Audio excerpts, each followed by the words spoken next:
Hello everyone. स्वागत है आपका आपके अपने यूट्यूब चैनल नोबल आईआईटीएन पर। हम इस चैनल में लाए हैं एक वीडियो सीरीज़ जिसका नाम है गवर्नमेंट जॉब सैलरी सीरीज़।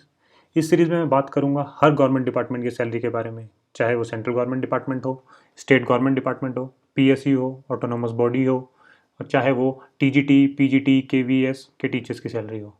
हर एक चीज़ के बारे में हम इस सीरीज़ में बात करने वाले हैं। सैलरी के साथ साथ मैं बात करूंगा पर्क्स एंड अलाउंस जो डिपार्टमेंट एम्प्लॉयज़ को देता है। इस सीरीज से हर गवर्नमेंट जॉब एप्लीकेंट को आइडिया मिल जाएगा कि जिस डिपार्टमेंट के लिए एप्लीकेंट अप्लाई कर रहा है वो डिपार्टमेंट एम्प्लॉय को क्या क्या फैसिलिटी देगा। चलिए बढ़ते हैं इस सीरीज़ के पहले डिपार्टमेंट की तरफ। गवर्नमेंट जॉब सैलरी सीरीज़ के पहले वीडियो में हम बात करने वाले हैं एनएचपीसी जेई के सैलरी स्ट्रक्चर के बारे में। मैंने बेटर अंडरस्टैंडिंग के लिए इस वीडियो को 4 पार्ट में डिवाइड किया है। पहला पार्ट है अर्निंग, दूसरा पार्ट है डिडक्शन, तीसरा पार्ट है पर्क्स एंड अलाउंसेस और चौथा पार्ट है salary slip and other documents with proof. किसी भी पीएसयू के रिक्रूटमेंट एडवर्टाइजमेंट में पे स्केल जो होता है वो कुछ इस तरीके से लिखा होता है। जैसे कि हाल फिलहाल में जो आपका एनएचपीसी जूनियर इंजीनियर का रिक्रूटमेंट आया था उसमें जो पे स्केल मेंशन था वो था 29,600-3% 1,19,500। इस पे स्केल को एप्लीकेंट क्लियरली इंटरप्रेट नहीं कर पाता कि एक्चुअली ये पे स्केल कहना क्या चाह रहा है। आज हम इसके बारे में बात करेंगे डिटेल में। जब आपका पे स्केल कुछ इस तरीके से लिखा होता है इसका मतलब ये होता है कि जैसे ही आप ज्वाइन करेंगे डिपार्टमेंट को आपको एज अ बेसिक पे जो मिलने वाली है वो है 29,600। 3% का मतलब है कि हर साल 1 जुलाई को आपको 3% का इंक्रीमेंट मिलेगा। लास्ट वाला नंबर ये बताता है जिस ग्रेड में आप काम कर रहे हैं उस ग्रेड में आप मैक्सिमम बेसिक पे कितना ले सकते हैं। ये एक स्पेशल केस हो जाता है, अगर प्रमोशन नहीं होता है तो आप बस 3% के इंक्रीमेंट पे डिपेंडेंट होते हैं। तो वो जो मैक्सिमम वैल्यू आप अटेन कर सकते हैं वो है 1,19,500। इसके बाद आपका इंक्रीमेंट नहीं होगा। चलिए उसके बाद अब हम थोड़ा डिटेल में चलते हैं।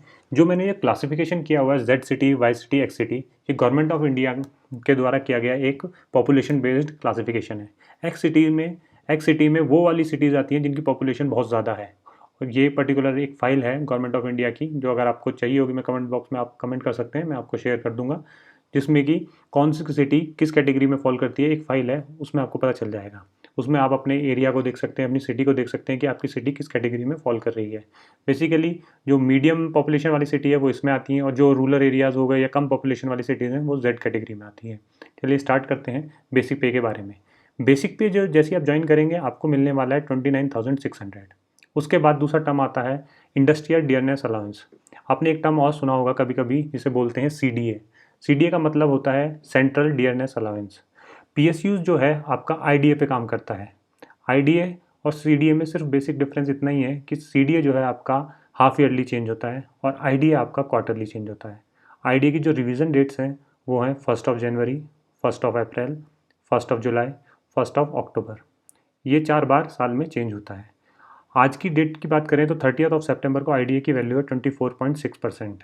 लेकिन जो एक्सपेक्टेड है 1 अक्टूबर से जो आईडीए की वैल्यू होने वाली है वो होने वाली है 27.4%। तो मैंने उसी को कंसिडर किया है। 27.4% आईडीए हो जाने से आपका हाउस रेंट अलाउंस भी चेंज होगा। जब भी आपका आईडीए 25% की वैल्यू को क्रॉस करता है आपके हाउस रेंट अलाउंस में 1% का इंक्रीमेंट होता है जेड सिटी में, 2% का इंक्रीमेंट होता है वाई सिटी में, 3% का इंक्रीमेंट होता है एक्स सिटी में। सिमिलरली अगर आप किसी भी कैटेगरी में फॉल कर रहे हैं आप अपना आपको कंसिडर करके अपनी सैलरी स्ट्रक्चर को देख सकते हैं। कैफेटेरिया अलाउंस एक ऐसा अलाउंस है जो छोटे छोटे अलाउंस को मिलकर बना है। इसका जो मैक्सिमम अमाउंट आप ले सकते हैं वो है 35%। आपको जैसे आप ज्वाइन करेंगे आपको एक लेटर दे दिया जाएगा जिसमें डिफरेंट डिफरेंट टाइप के छोटे छोटे अलाउंसेस होंगे, न्यूज़पेपर, एलटीसी वगैरह एक्सेट्रा वगैरह, वॉशिंग। तो उसमें आपको एक कॉम्बिनेशन बनाना है जिसमें आपको 35% का अलाउंस मिले और उसके बाद आपको ये अमाउंट मिल जाएगा। अब बेसिक का जितने भी ये परसेंटेज हैं ये सारे के सारे बेसिक पे कैलकुलेट होंगे। 27.4% बेसिक का आपका ये वैल्यू है, 9% ये वैल्यू हुई, 35% ये वैल्यू हुई। जब हम इन सबको जोड़ते हैं तो हमें मिनिमम ग्रॉस सैलरी मिलती है 50,734.4। हम इसे राउंड ऑफ करके रखेंगे 50,734। मिनिमम ग्रॉस सैलरी के बारे में मैं आपसे आगे डिस्कस करूंगा कि मैंने मिनिमम वर्ड क्यों यूज़ किया है। आप सिमिलरली अपनी कैटेगरी के हिसाब से, अपनी सिटीज़ के हिसाब से अपनी सैलरी कंसिडर कर सकते हैं। अब हम चलते हैं डिडक्शन पे। हम अर्निंग वाले सेक्शन को डिस्कस कर चुके हैं जो वाइट वाले पोर्शन में। अब मैं बात करने वाला हूँ डिडक्शन की। जो मेजर डिडक्शन होता है वो होता है ईपीएफ। ईपीएफ जो होता है इसका मतलब होता है एम्प्लॉय प्रोविडेंट फंड। जो कि हमारा बेसिक प्लस डी है। आपका जैसे बेसिक 29,600 है और ये आपकी डी है, इनका सम का 12% आपके अकाउंट से डिडक्ट कर लिया जाता है और इसे ईपीएफ अकाउंट में डाल दिया जाता है। सेम अमाउंट ही आपका एम्प्लॉयर जो कि एनएचपीसी है वो भी सेम अमाउंट आपके अकाउंट में ईपीएफ में डाल देगा, सिमिलर 12% जितना आपका हुआ, राइट। उसके बाद आता है हमारा सोशल सिक्योरिटी स्कीम। ये एक इंश्योरेंस स्कीम है, इसके लिए आपको हर महीने 425 रुपीज़ आपके कटेंगे और टोटल मिला के हमारा डिडक्शन हो जाएगा 4950.25। ठीक है। उसके बाद आपका एक डिडक्शन आपका होता है इनकम टैक्स का। इनकम टैक्स आपका जो सैलरी स्ट्रक्चर है, मिनिमम सैलरी स्ट्रक्चर, इसमें कहीं भी इनकम टैक्स आपका फॉल नहीं करेगा, आप उस कैटेगरी में फॉल नहीं करेंगे। अगर एक्स सिटी वाले या वाई सिटी वाले उस कैटेगरी में फॉल करते हैं तो वो बहुत ही मिनिमल अमाउंट कटने वाला है आपका। मिनिमम इन हैंड सैलरी का मतलब है कि मिनिमम ग्रॉस सैलरी से जब मैंने डिडक्शन को माइनस किया तो मुझे ये सैलरी मिलेगी। ये वो सैलरी होगी होने वाली है जो हर एम्प्लॉय को मिलनी ही है। इस सैलरी के लिए आपको कोई डॉक्यूमेंट नहीं देना पड़ेगा, आपको कोई बिल जमा नहीं करना पड़ेगा, कोई प्रिस्क्रिप्शन नहीं देने पड़ेंगे, कुछ भी पेपर वर्क आपको नहीं करने की ज़रूरत है। ये सैलरी आपके अकाउंट में आनी ही है। उसके बाद हम जब आगे बढ़ते हैं, आगे है आपके अलाउंसेस। जब आप एनएचपीसी में पोस्टेड होते हैं तो आपके मैक्सिमम चांसेस होते हैं कि आपको साइट अलाउंस मिलेगा, क्योंकि आपकी जितनी भी पोस्टिंग्स होती हैं मैक्सिमम डिफ़िकल्ट या हार्ड पोस्टिंग होती हैं। उसके अकॉर्डिंग एनएचपीसी ने अपने प्रोजेक्ट्स को डिफरेंट डिफरेंट कैटेगरी में बांटा हुआ है, जैसे कि 8%, 6% वगैरह। मैंने इसे मैक्सिमम ले लिया क्योंकि हम मैक्सिमम ग्रॉस सैलरी की बात करने वाले हैं, मिनिमम की हम कर चुके हैं। अगर मैं इसे 8% लेता हूँ बेसिक का तो इसकी वैल्यू निकल के आती है ये। हर महीने आपको मोबाइल के 150 रुपीज़ मिलेंगे, इसके लिए आपको मोबाइल बिल जमा करना पड़ेगा डिपार्टमेंट में। तीसरी चीज़ है ट्रैवल अलाउंस। ट्रैवल अलाउंस के S1 ग्रेड में जो अमाउंट मिलता है वो है 1400। जैसे ही आप प्रमोट होते हैं S2 कैडर में आते हैं और वहाँ पर आप अपने साथ अपने नाम पे कार रखते हैं तो आपको वहाँ ये अमाउंट 1900 होने लगेगा। अब उसके बाद हम बात करते हैं पीआरपी। पीआरपी का मतलब है परफॉर्मेंस रिलेटेड पे, जो कि मैक्सिमम हमें मिल सकती है 40% और ये वेरी करती है परफॉर्मेंस के अकॉर्डिंग। मैं मैक्सिमम ग्रॉस सैलरी के बारे में बात करने वाला हूँ तो मैं इसे भी मैक्सिमम लेने वाला हूँ। ये है 40%। ये 40% है बेसिक का। जब हम अपने बेसिक का 40% निकालेंगे और उसे 12 से मल्टीप्लाई कर देंगे, क्योंकि ये हमें साल में एज अ लमसम अमाउंट मिलती है, चाहे एक बारी में या दो बारी में। तो इसका जो लमसम अमाउंट है जो 40% का, उसे मैंने 12 से डिवाइड करके उसे as an individual monthly salary में कन्वर्ट कर लिया है। मिनिमम ग्रॉस सैलरी के साथ साथ इन अलाउंस को जोड़ने के बाद जो मुझे मैक्सिमम ग्रॉस सैलरी मिलती है वो है 66,492। सिमिलरली वाई सिटी के लिए आप देख पा रहे होंगे ये सैलरी हो जाती है 69,156 और एक्स सिटी के लिए वैल्यू हो जाती है 71,820। तो आप अपनी सिटीज़ के हिसाब से देख सकते हैं कि आपको कितनी मिलने वाली है।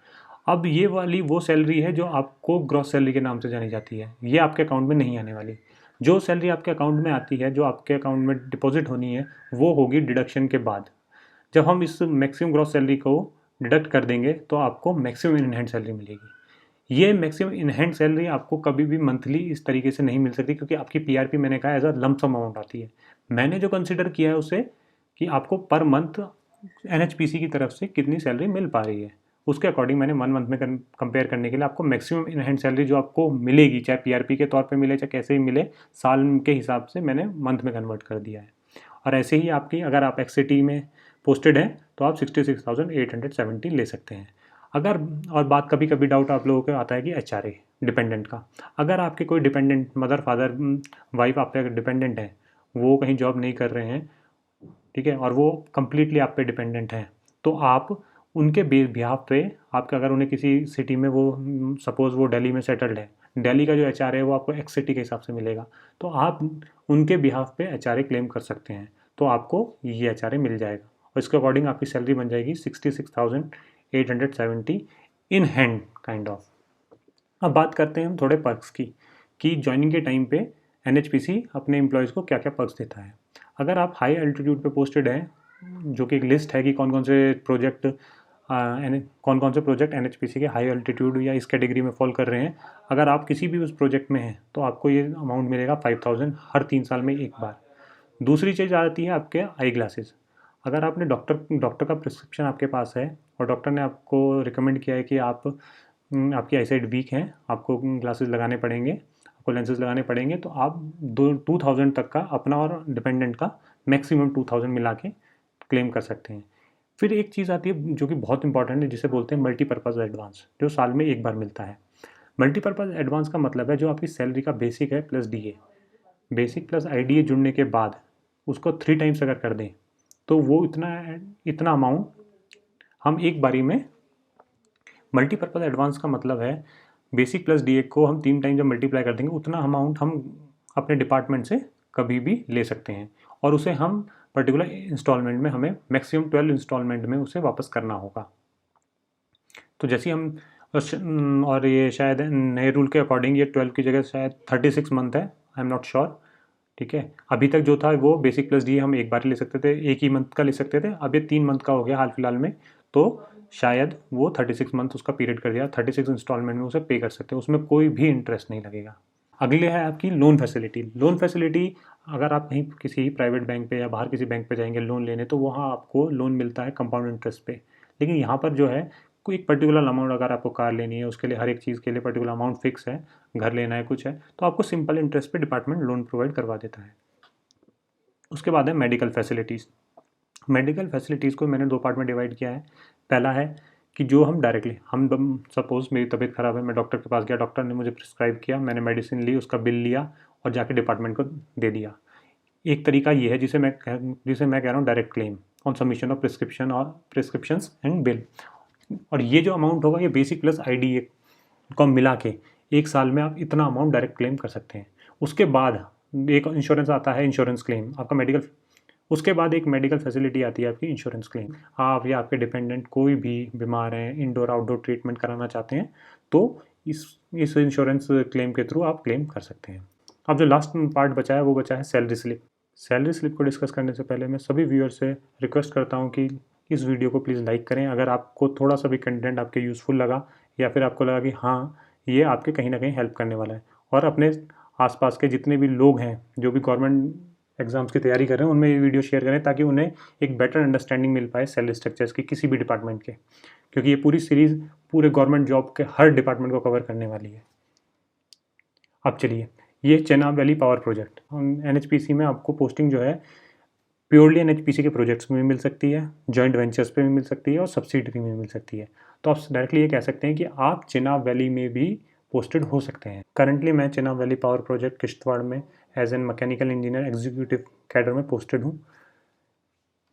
ये जो सैलरी स्लिप है ये मेरे कलीग जूनियर इंजीनियर की है जो 2nd ग्रेड में है। ये सब कुछ एक्सप्लेन मैं कर चुका हूँ।